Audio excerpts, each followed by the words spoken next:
Ada cikgu khabar siapa yang tak lulus SPM masa depannya gelap. Apakah betul? Betul.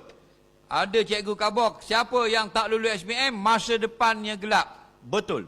Apa yang betul? Masa depan cikgu itu gelap.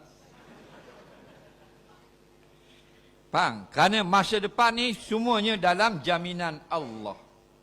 Okey, jangan kata gitu. Nak?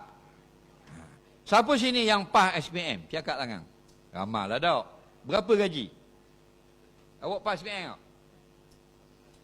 tak? Tak kerja lagi. Nanti rasa-rasa berapa gaji? Lebih kurang 2,000.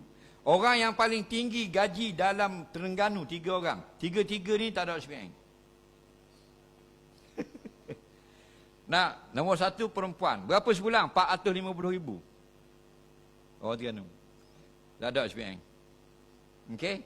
Jadi bukan suruh tak mampu SPM, bukan. Nak khabar rezeki bukan SPM.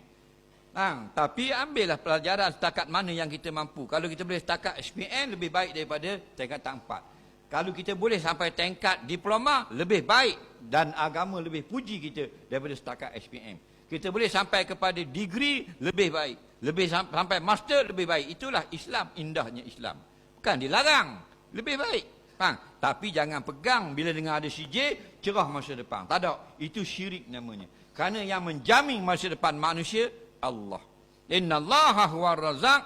Sesungguhnya Allah, dia seorang saja yang beri rezeki, bukan CJ. Kalau CJ boleh beri rezeki, wajib letak depan sejadah, sembah dia 5 kali sehari. Kerana yang boleh beri rezeki adalah Tuhan.